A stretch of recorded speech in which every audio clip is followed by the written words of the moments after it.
भीषण बारिश में करें इस विधि व वैरायटी से मूली की सफल खेती और कमाएं अपनी फसल से अन्य फसलों की अपेक्षा कठिन परिस्थितियों में भी बेहतर मुनाफा।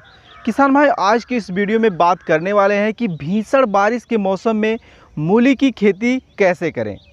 किसान भाई, मूली एक सलाद वर्गीय फसल है जिसकी डिमांड देश के सभी मंडियों में सालों साल बनी रहती है। लेकिन मूली की फसल अन्य मौसम की अपेक्षा बरसात के मौसम में ज़्यादा महंगे दामों में बिकती है।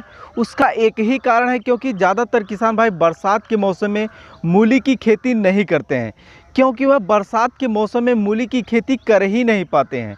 क्योंकि बरसात के मौसम में अनियमित ज़्यादा बारिश होने के कारण मूली के बीज में सही से जर्मिनेशन ना होने के साथ साथ पौधे में सड़ गलन की समस्या ज़्यादातर देखी जाती है। यदि जर्मिनेशन हो भी जाता है तो जड़ों व पत्तियों का पीला होना, जड़ों का काला होना तथा जड़ों में सुंडी लगना कहीं ना कहीं मूली फसल को पूर्णतः बर्बाद कर देती है, जिससे किसान भाइयों के बरसात के मौसम में अपनी मूली की फसल से कभी कभार लागत निकाल पाना बहुत ही मुश्किल हो जाता है। इन्हीं कीट व रोग के नियंत्रण के लिए किसान भाइयों आज की इस वीडियो में स्टेप बाय स्टेप सभी जानकारी देने वाले हैं। जैसे बरसात के मौसम में मूली की फसल के लिए कौन से खेत का चुनाव करें, खेत की तैयारी और बुआई करते समय कौन सा खाद, कौन सा बीज कितनी मात्रा में डालें और किस विधि से बुआई करें, और जर्मिनेशन हो जाने के बाद पौधों को सड़ गलन और कीटों से बचाने के लिए कौन सा स्प्रे करें, यह सब जानने के लिए वीडियो को अंत तक देखें।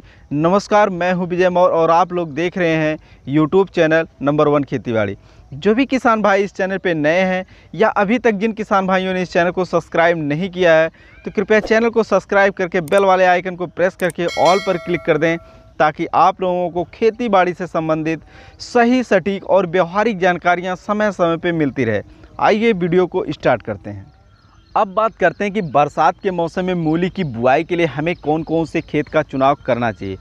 किसान भाई, बरसात के मौसम में मूली की बुआई के लिए हमें ऐसे खेत का चुनाव करना चाहिए जिस खेत में अधिक बारिश होने के बाद भी उस खेत में जल भराव की स्थिति ना बनती हो।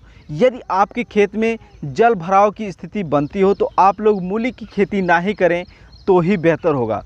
दूसरे नंबर पे किसान भाई, हम लोगों को ऐसे खेत का चुनाव करना चाहिए जिस खेत में गर्मियों के मौसम में बार बार सिंचाई ना की गई हो। क्योंकि किसान भाई ऐसा देखा जाता है कि जिस खेत में गर्मियों के मौसम में बार बार सिंचाई की जाती है उस खेत में ज़्यादा खरपतवार उगने के चांस हमेशा बने रहते हैं। ऐसे में यदि आप लोगों के खेत में अधिक खरपतवार उगेंगे तो आप लोग मूली की फसल नहीं उगा पाएंगे। अब बात करते हैं कि बरसात के मौसम में मूली की बुआई के लिए खेत की तैयारी कैसे करें।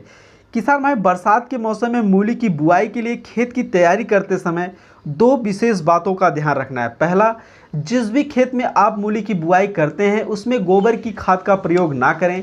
यदि ऐसा करते हैं तो आप लोगों की मूली की जड़ें जो हैं वह काली हो जाएंगी और उनमें सुंडी लगने का खतरा हमेशा बना रहता है। दूसरा, खेत की तैयारी करते समय खेत के चारों तरफ 1 से 1.5 फीट गहरी नाली जरूर बनाएं। इससे जो बरसात का पानी दूसरे खेत से आपके मूली खेत में नहीं आ पाएगा, जिससे आप लोगों की मूली की फसल बर्बाद होने से बच जाएगी। अब बात करते हैं कि बरसात के मौसम में मूली की बुआई करते समय हमें कौन सा खाद कितनी मात्रा में डालना चाहिए।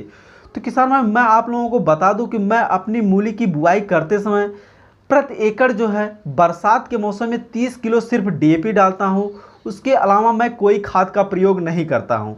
उसके बाद किसान भाई, आप लोगों को 6 से 7 किलो प्रति एकड़ की दर से रिजेंट डाल देना है, जिससे आने वाले दिनों में सुंडी लगने का खतरा ना के बराबर हो जाता है। अब बात करते हैं कि बरसात के मौसम में मूली की बुआई के लिए प्रति एकड़ बीज की मात्रा कितनी लगती है और किस विधि से बुआई करें तो अच्छा रहेगा। किसान भाई, बरसात के मौसम में मूली की बुआई के लिए प्रति एकड़ 4 किलो बीज की आवश्यकता होती है। और यदि बरसात के मौसम में बेड विधि और मेड़ विधि से बुआई करें तो मूली की फसल में ज़्यादातर समस्या नहीं आती है, क्योंकि बारिश हो जाने के बाद मेड़ पर और बेड पे जल भराव की स्थिति नहीं बनती है, जिससे पौधों में सड़ गलन की समस्या कम से कम देखी जाती है।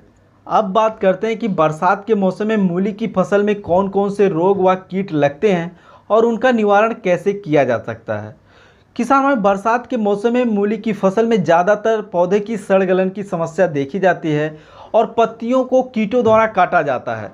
इसके निवारण के लिए किसान भाई कार्बेंडाजिम घटक युक्त धनोस्टीन 1 ग्राम और एस्कोफिलम नोडोसम घटक युक्त बायोबिटा 2 ml प्रति लीटर पानी में घोल बनाकर छिड़काव करें तो यह समस्या दूर हो जाती है। उसके बाद किसान भाई, जब मूली की फसल 10 से 12 दिन की हो जाए तो मूली की पौधे के बढ़वार के लिए और पीलापन दूर करने के लिए NPK 19-19-19 3 ग्राम और प्रो किसान 1 ग्राम प्रति लीटर पानी में घोल बनाकर छिड़काव करें और खेत में खरपतवार ना उगने दें। तो इससे मूली की फसल में काफ़ी अच्छी तरह से ग्रोथ देखी जाती है और रोग बीमारी लगने का भी खतरा कम रहता है। जैसा कि किसान भाई, आप लोगों ने देखा कि मूली की फसल में सुंडी लगने का भी अटैक रहता है, तो उसके निवारण के लिए किसान भाई पहले हमने आप लोगों को खेत की तैयारी करते समय ही बता दिया था कि अपने खेत में आप लोग प्रति एकड़ 6 से 8 किलो तक रीजेंट का प्रयोग करें। दूसरा चीज़ है, आप लोग गोबर की सड़ी हुई खाद का प्रयोग ना करें। तीसरा चीज़ किसान भाई, आप लोग दूसरे खेत का पानी अपने मूली की खेत में ना आने दें। यह सब चीज़ें सही तरीके से अपनाकर किसान भाइयों आप लोग मूली की खेती बरसात के मौसम में आसानी से कर सकते हैं। किसान भाई, बरसात के मौसम में मूली की खेती सफलतापूर्वक करने के लिए यदि आप लोगों के मन में अभी भी कोई डाउट है तो आप हमें कमेंट्स के माध्यम से पूछ सकते हैं। किसान भाई, आज की वीडियो में बस यहीं तक, फिर मिलते हैं किसी एक नए वीडियो में नए जानकारी के साथ। तब तक के लिए जय जवान जय किसान।